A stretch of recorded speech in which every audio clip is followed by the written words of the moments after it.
Rambam. We go now to the laws of Shekalim, a half shekel. Laws of the half shekel. It contains one positive commandment, the obligation of every man to give a half a shekel to the temple treasury every year. This mitzvah is contained in the following chapters. It's a positive commandment from the Torah that every adult Jewish male give a half shekel each and every year. Even a poor man who derives his livelihood from charity is obligated to make this donation. He should borrow from others or sell clothes he is wearing. Imagine, clothes that you're wearing, because he doesn't have more, right?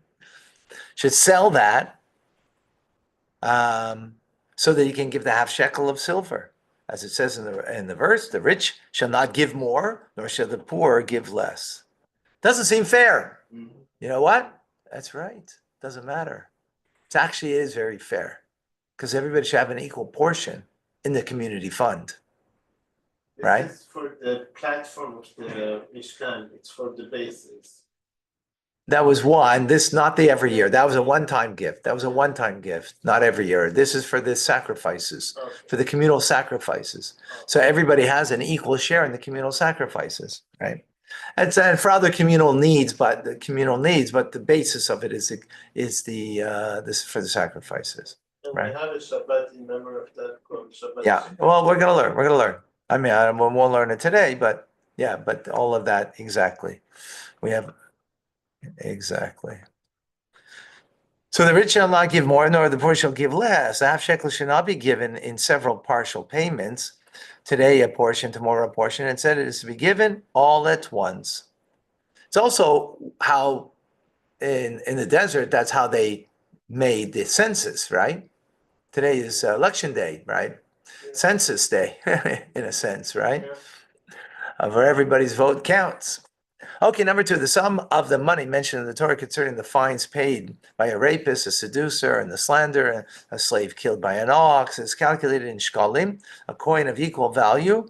Whenever mentioned in the Torah, its weight is 320 barley corns of pure silver. The sages increased its value and made it equivalent of the coin called a sela, which was prevalent during the Second Temple period. How much did a sela weigh? 384 average corns of pure silver. Let's now make 96 grams of silver. How much is that today? $100 US. 100 something, okay. US. So 150. Right. Okay, a sela is 4 denarim. A dinar is 6 ma, and a ma is called a gera. In the times of Moses, our teacher, the ma equals 2 pundian, and the pundian equals 2 isarim, and a pruta is worth the eighth of an Italian isar. Thus, the weight of a ma and a gera is 16 barley corns of silver, and the weight of an isser is 4 barley corns, and the weight of a pruta is a half a barley corn. Okay. At the time, there was also another coin that was worth 2 sloim. It was called a darkon.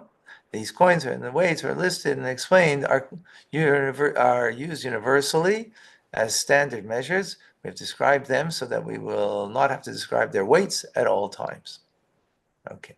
The mitzvah of giving the half shekel entails giving half of the coin that is a common currency at the time in question, even if the coin is larger than a shekel used for the sanctuary. The converse, however, does not apply. Never should one give less than half a shekel that was given at the time of Moses, our teacher, which is the weight of 160 barley corns of silver. At the time when the common currency was a darkon, everyone would give a sela as half a shekel. At the time the common currency was a sela, everyone would give half a sela, the equivalent of 2 denarim, as a half shekel. At the time when the common currency was half a sela, everyone would give a coin, half a sela, and half a shekel. And no time did the Jews give ever less than half a shekel, mentioned in the Torah, for the half a shekel. Everyone is obligated to give the half a shekel to the Kohanim, the Levites, the Israelites, converts, and freed slaves. Women, slaves, and children are not obligated. Nevertheless, if they give half a shekel, it may be accepted. By contrast, a non-Jew gives half a shekel, it should not be accepted. A father who began giving half a shekel on behalf of his children should not stop. Instead, he should continue to give half a shekel on the child's behalf every year until he becomes of age and gives the half shekel himself. The mitzvah of giving the half shekel observed only during the era of the temple is standing.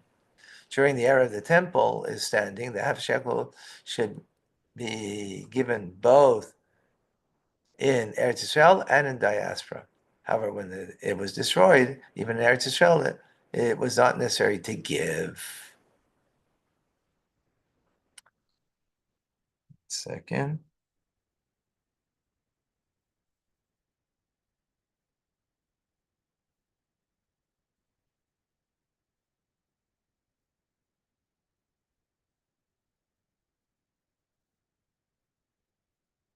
Okay. On the first of Adar, the court would announce a collection of the half shekalim, so that every single individual would prepare his half shekel and be ready to give. On the 15th of Adar, which is the day after Purim, Shushan Purim, the money changers would sit in every city and would gently prod the people to give. If the people gave them, they would accept it. If someone did not give, they would not compel him to give. On the 25th of Adar, they would sit in the temple to collect the half shekalim. From this time onward, everyone who had not given the half shekel as yet would be compelled to give. When a person did not give voluntarily, his property would be taken by force as a pledge. Even his clothing was taken from him. Whoa, whoa, whoa, serious stuff here. Okay? Remember, prepare. We do not take the property as a pledge by force from those individuals who are not obligated to give a half a shekel, even though they are accustomed to giving, or they will give in the future. Nor do we take the property of a kohen as a pledge by force, as a reflection of the ways of peace. Instead, when they give, we accept the donation. We do, however, continue to demand from them until they give. With that, I must stop. All right, folks, thank you for joining.